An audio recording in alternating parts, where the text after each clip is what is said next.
We Don't are remember live. anything. I was hoping you had forgotten. Just want to wait a little bit Mm-hmm. before you announce that we're live. Mm-hmm. All right. So at the beginning of our show doesn't Oh get my cut off. goodness. Good Lord. I'm going to keep cutting it off. All right. I just got a notification on my phone. goodness. Apparently, Literary Roadhouse is now live. It Is is. it? Good Mhm. Lord. All right. This is Literary Roadhouse. One short story once a week. I'm Anais. I'm Gerald. And I'm Andy. Oh, good. I'm glad for this. I know it's technically not early morning, but I'm glad for the, in my mind, early morning energy. All right.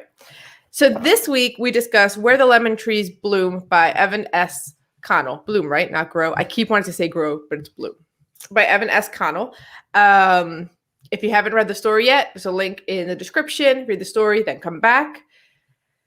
Oh boy, I gotta summarize the story now. Okay, so in the story, the narrator is telling the story of Mr. Wigglesworth, who is his father's friend. They met in the Second World War. They met when their ship was torpedoed by a U-boat, and then Mr. Wigglesworth, the narrator's father, escaped on the same lifeboat and became friends ever after. There's also Mr. Cabot, who is another friend. There's like a trio. So Wigglesworth is up in Seattle, narrator and his father in San Francisco, and it seems like once a year, mostly around Thanksgiving, the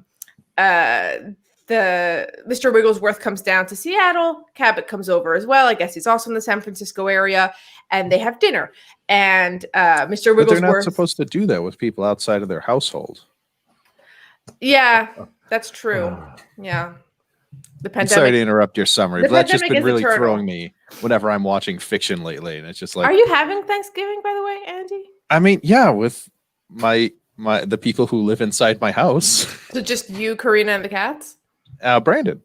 Oh, Brandon, that's right. I forgot. Yeah. Forgot Brandon's with you now. Yeah. Awesome. Yeah. That's cute. That's cute. Yeah. But right, whenever I'm watching like media and they're like, oh, those people are too close together. Nobody's wearing a mask. I know. It's been affecting me too. It has been. But this is pre-pandemic. So roughly like 60 years ago now, this story took place. So it was written in 2007 or published in 2007, but don't let that fool you. It was actually 60 years ago, pre-pandemic. Or at least it takes place then. So anyway, Mr. Wigglesworth, bit of a drunk, but tells these amazing stories, over-the-top stories. He's done everything. He's traveled all over the world. He's crazy things. He met Nixon and stared him in the eye. He was a part of the International World's Workers' Party with Cabot for a while there. But then when the FBI came to see if he was a communist, he's like, I'm a capitalist. I own this restaurant. But it's not just politics. He also claims he got into a fight with a bunch of Peruvians in a brothel, that he made love to a Dutch spy who was pretending to be, I guess, a countess on a ship, and he was the baker on the ship, and they made love in a pool of sugar, like not like a small like puddle of sugar, like a swimming pool filled with sugar. So he tells all these crazy stories. Now the narrator's an adult, but he loved them as a child. He runs into Mr. Cabot one day. Mr. Cabot basically tells him, yeah, those were all lies or like fabrications. There was like a hint of truth, but he was spinning these stories. Like, I was there for the Peruvian brothel story. Things got tense, but nothing happened. So Cabot tells him a bit of the truth, pops a little bit of the bubble there for the narrator, but I think the narrator just wants to keep liking this guy. And that's the end of the story. Am I missing something? Mr. Wigglesworth had a heart attack and died. Yeah, Mr. Wigglesworth had a heart attack and died. Oh, and he was trying to publish a manuscript of poetry that no one published because it was awful. And he apparently asked Mr. Cabot for his feedback on the book of poetry, and it was horrible. And then the narrator says, well, what did you tell him? He's like, the truth. Awful poetry. So that's good.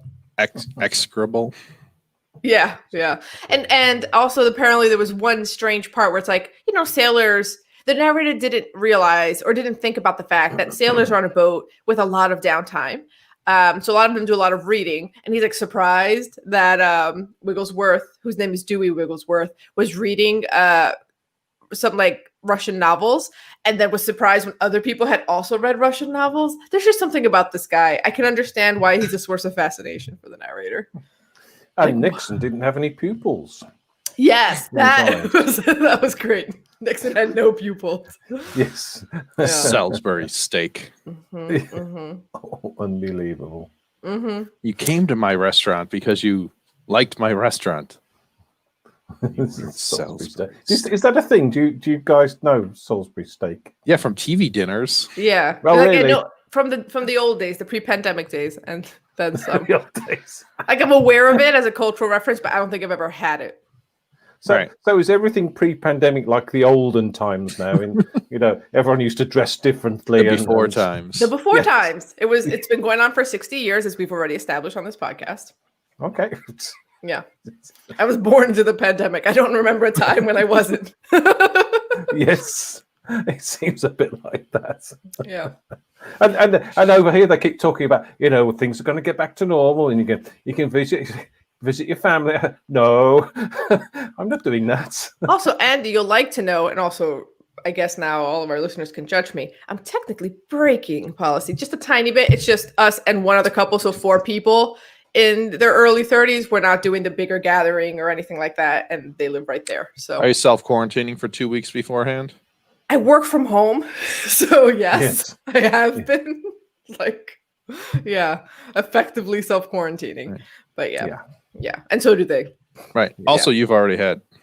Yes, I've also already had COVID. Yeah. But doesn't matter. It was more than 5 to 7 months ago, and that's as long as I think the antibodies last. So Yeah? Okay, I hadn't heard that bit yet. However, I do feel pretty comfortable that if I did get it again, I'd probably have a similar experience, and therefore we'll be fine. I've already done a test run with my body. I'll be okay. So Well, we're getting 5 days off the disease for Christmas. what do you mean getting 5 days off? The disease. They're just pausing the disease. COVID. Yeah, COVID said, okay, you can have Christmas, and then we'll carry on afterwards. Wait. As in your What do you mean, policy for wait? Christmas, they're just like bars you can open, it's fine. Just we'll have like 5 days of super spreading. Is that the plan? It's basically you can have up to 3 family groups in your house, and there's other sort of relaxations. I don't know. It comes and goes, and they say something one week and it changes the next week. It's all nonsense basically. And they said, apart from the scientist man on telly said, for every 1 day you have with basically open doors, you have to have 5 days of lockdown to recover from it. So we have 5 days off of Christmas, hurrah! And all the right-wing newspapers here saying, "Hooray, Christmas is saved," and we have to lock down for the whole Right, of there January. goes January. Yes, This whole this whole, crazy. I don't understand the culture wars over Christmas. It was never under attack, people. No. All right. Hey, but also, at least you got Brexit to look forward to. Don't. Oh no! All right. We should get back to the story. Did we? This is more interesting. We should. It is more interesting. Okay. Wow. Gerald, what did you think of the story? Oops! That was spoiler alert. I enjoyed it. Let's get that off the bat. I enjoyed it. It was interesting. And it just stopped. And I sort of went looking to see if there was any more. Yeah. When I hadn't copied it down properly or something. But it's like it's sort of and cover went off and a great many questions, but the afternoon was fading. The end. The I end. think, okay. That's funny. So for both of you, the ending felt abrupt. Was that also your experience, Andy? Yes, but also I thought Gerald was going to say an even more critical thing. Oh. Good morning, Literary Roadhouse, morning. says Joseph Ellis. Good morning, Morning, Joseph Joseph. Ellis, says Literary Roadhouse. So what were you going to say, Andy?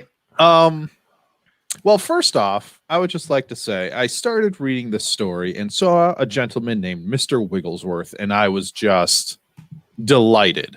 Like, what a good, charming, amusing name. Like, oh, what a delightful story this will be with Mr. Wigglesworth. Mr. Wigglesworth. Right, that's a cat's name, but it's a human that's got it. I know Wigglesworth. Anyway, continue. Yeah. Is he What? delightful? Is he like a Willy Wonka character? He's like, My "Oh, ex's dad's married to a Wigglesworth, and then also they hyphenated their both last names, so he's Wigglesworth Baker. Anyway, Wigglesworth Baker." Wow. Right. Okay. And this Wigglesworth is a baker. Oh my god! That's spooky. Full circle. Full circle. Spook. Yeah, and then I was just very let down. I was like, oh, it's a story about a guy who tells tall tales. And then like the big reveal is like, yeah, he made up most of those stories about the Navy. Like, yeah, obviously that's the arc of our story. Is this kid finds out that all these fabulous lies were not entirely truthful. No. And then okay, well, so what does he do with that information? Oh, he stops telling us the story. That's what he okay. All right, so it was just like it was a series of letdowns and then it stopped, right? It was like Wigglesworth, all right. Okay. It's a story about tall tales. Like, okay, fine. I was hoping it would go a notch up instead of a notch down, but I'm still on board with a story about tall tales. It's like, and they're fake. I was like, yeah, okay. And he's dead. I was like, okay. And now the story's over. That's funny. Good. I had a slightly different experience where I felt the ending came too late. It should have come much sooner. Because I feel like the point had already been made several times over. Yes. And while yes, it was like interesting and it got some chuckles out of me in several places, I get it.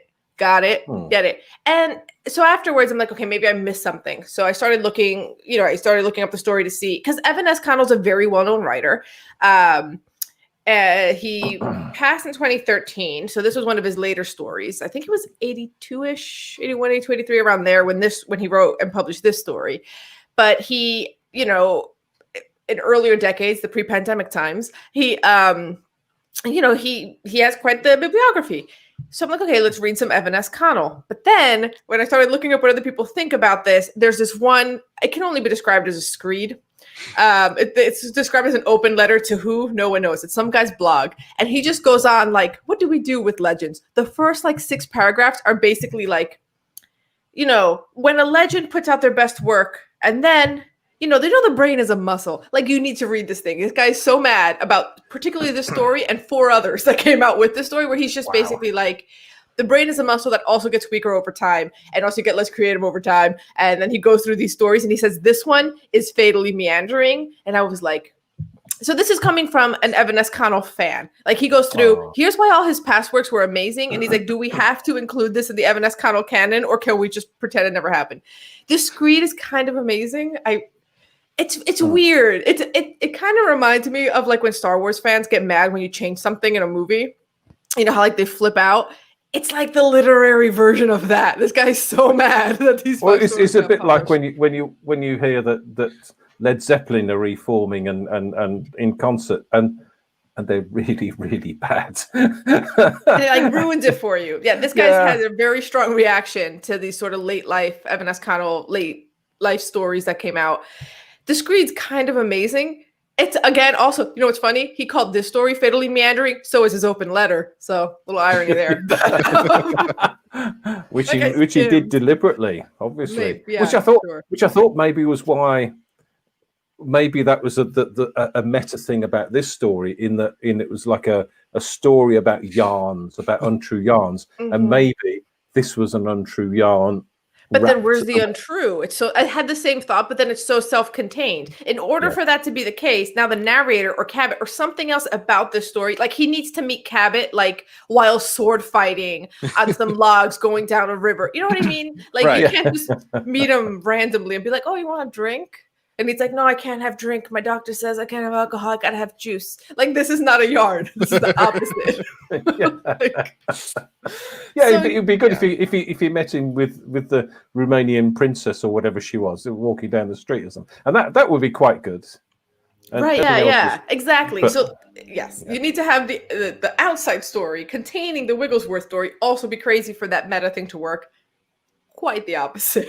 Yeah, I did like the Nixon story though. Yes. Like that was just a good little bit, right? Like, so like, yeah, there's good little bits in here. Mm-hmm. Yeah. But, I was amused. If this was like, hey, this guy used to tell tall tales and he told tall tale about Nixon. Like maybe that could have been the fun ending. It was like, oh yeah, the Nixon one was real though. Right? And then the end.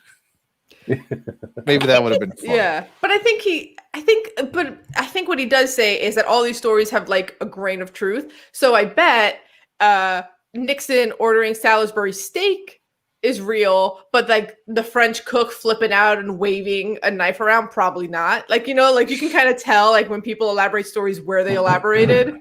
I'm pretty sure it was like whatever and just made it, Yeah. Maybe he'd seen, because there's a Monty Python sketch where a guy finds a bit of speck of something on his fork. So he calls the waiter and says, I've got some dirt on my fork. And this complete overreaction. Oh no! There's and lots of shouting, and the chef comes out and commits suicide and stuff. So it's it's a bit like that, maybe. Yeah. I like that bit. Yeah, I don't really know how to rate the story because it's like I was amused. We're not at ratings yet, by the way. I'm just like thinking out loud. Like I was amused at certain bits. I definitely chuckled here and there. I love the no pupils thing. But there was a point where I was just like, how much do I have left? Because this is still just doing the same thing over and over and over. Right. And then it just ended. But you could have done that way sooner. Right, if you're going to just end.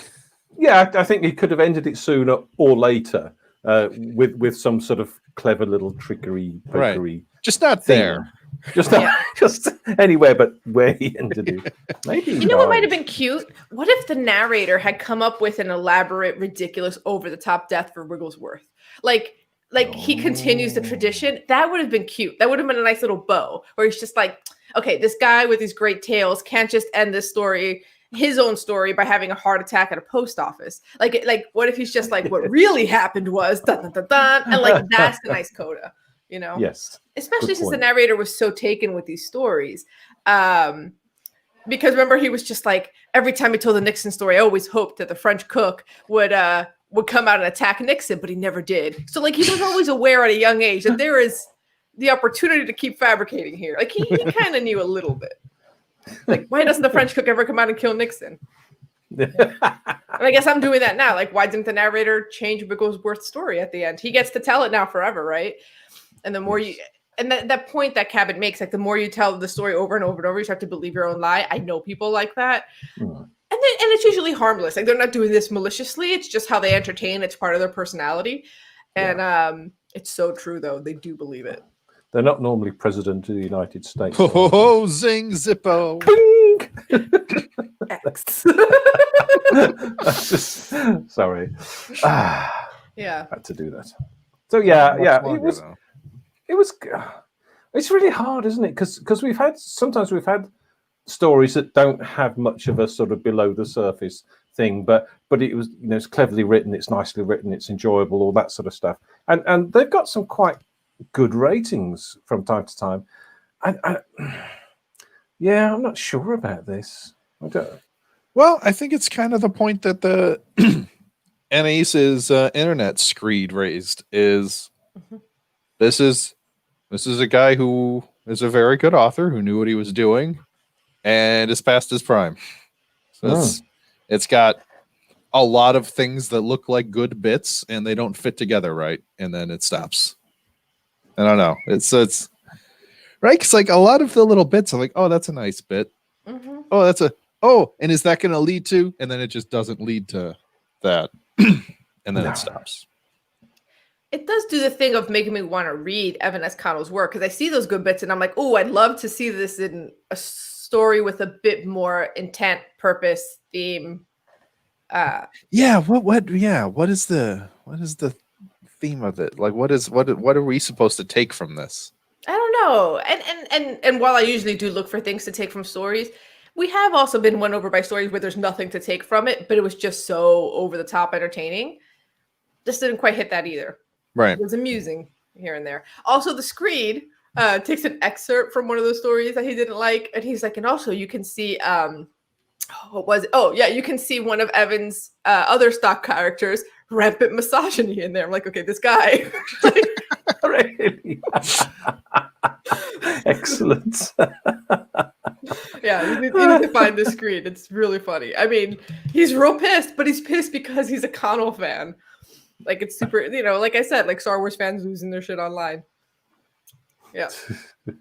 Comes from a place of obsessive over-the-top love, I guess. The best kind of love. The truest form of love. Yeah. Maybe. Yeah. Okay. So anything else to add, or are we ready to rate? I think we're ready to rate. Yeah. Yeah. Okay. I'm coming in at a nice, easy 3, right down the middle. Kind Oh. of how I feel. Between 1 to 6 for anyone who hasn't seen this before. Why'd you say, Gerald, what's your number? Well, yeah, it seems low, but I think I'll give it. It's not a 4, is it? Because with the better ending, it would have been a 4 at least. But it's 3.5 because it was enjoyable and it was amusing in parts. Okay. Andy? I was trying to think about whether to give it a 2 or a 3. And my heart tells me 2. But you know what? I'm going to listen to my heart. Wow. What a twist. Yes.